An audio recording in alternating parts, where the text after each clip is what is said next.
Fellow Magic player, are you sick of sitting your ass in a chair the whole day? You'd love to get some exercise, but you hate running, cycling, or going to the gym? In this video, I'm going to explain why Brazilian Jiu-Jitsu is the perfect sport for the gamer in you.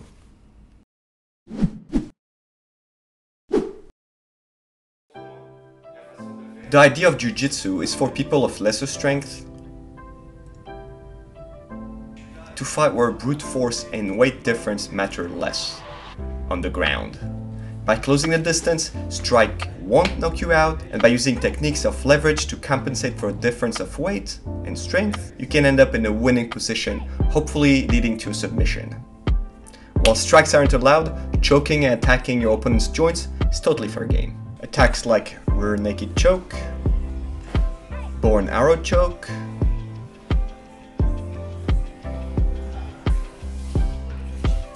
armbar from the guard, armbar from the mount, knee bar, wrist lock, ankle lock, triangle choke, and a bunch of other stuff, which will not necessarily be painful since you will tap before pain actually occurs. So what does it have to do with magic? Glad you asked. Last summer before French Nationals, I invited magic players to come and try it out. A few answered the call, among them Pro Tour Hall of Famer Gabriel Nassif, Pro Tour winners Pierre Canali and Rémi Fortier, and recent GP Prague finalist Julien Berthaud. BJJ is often compared to human chess. Your opponent does something, there are moves to counter their attacks and to counter-attack and so on. To me, Jiu-Jitsu is more like magic than chess. A fight will mostly happen on the ground and both fighters will actively look for submission. You can get points by improving your position with sweep or reversal, or by taking the mount or the back, but in the end, if your opponent taps out, you win whatever the score is. There's a game for everyone, whether you're a submission artist or a sweep maniac. Much like magic, you can play control and wait for your opponent to make a mistake to tire them out, to make a finishing move, or aggro as you try to pass your opponent's guard and put pressure on them. The techniques you learn are the cards in your deck. Your body is like your mana base. In the course of a year, 2 years, or however long you train, you'll see countless techniques. It turns out some of them are just not for you. Maybe you're not flexible enough, maybe they don't match your overall strategy. Your mana base just won't cast these spells. But the more you train, the more your body will adapt and the more dual lands you'll be collecting along the way.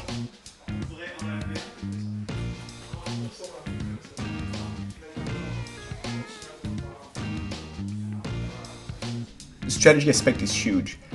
Keep in mind that you can win a fight even if you've been dominated the whole time. Think of it as comboing off your opponent when you're dead on board and you draw the final piece of your combo. I practiced a few other combat sports before settling for BJJ, and one of the things that made me come back is the visible progression.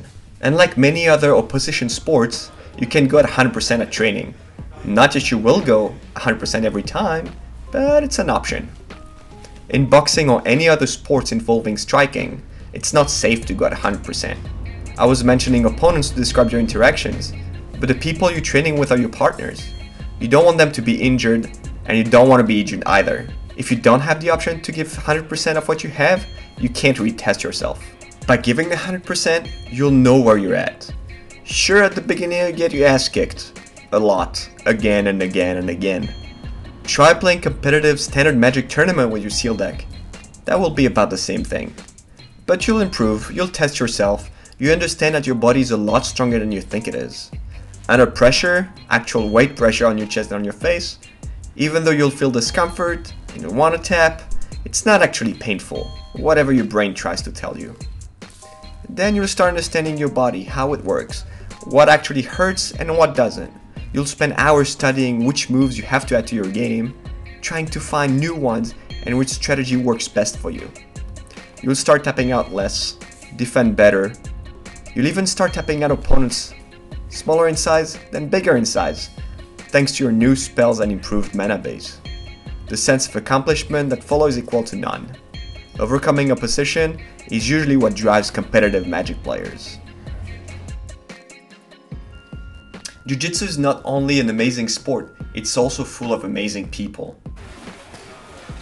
Just like Magic, the BJJ community is one of the most welcoming you'll find. Wherever you go, you'll always find a gym to train and meet new friends. I've trained pretty much everywhere in the world. And you want to know the most awesome part? Magic players also train. Yeah, why wouldn't they?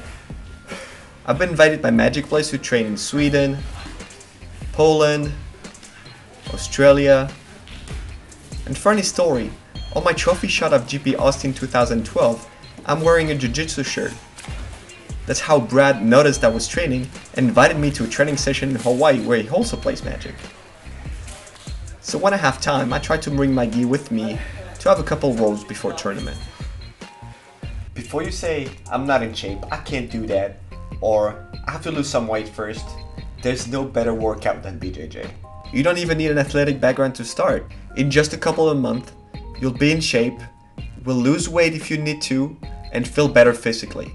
It's a tough physical activity that will take every last bit of energy you have, and sometimes you'll come home with a few bruises and maybe some injuries, but the payoff is real. If you're already training, I hope to meet you on the mat one day, and if not, I hope I made you want to try it out so I can meet you on a mat instead of across a table in a Magic tournament. Os.